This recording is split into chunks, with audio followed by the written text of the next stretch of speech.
Today you're going to learn how to clean your hot tub filters.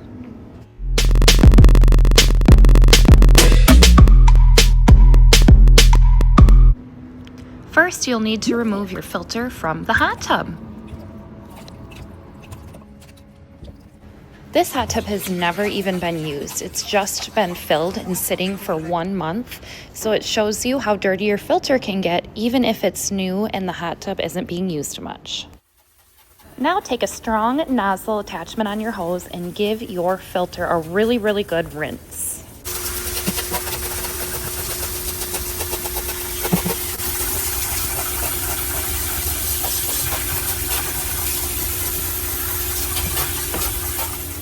Now grab your SpaGuard Filter Cleaner spray and apply very generously to the entire filter. Make sure to get it in each pleat so that it can break down all the debris that is trapped in your filter.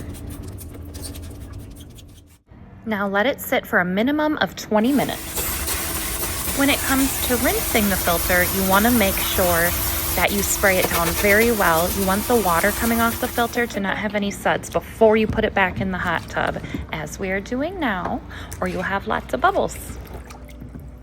We recommend doing this every 1 to 2 months to make sure that your hot tub filter stays clean and your hot tub operates properly. Nice job, Brooklyn.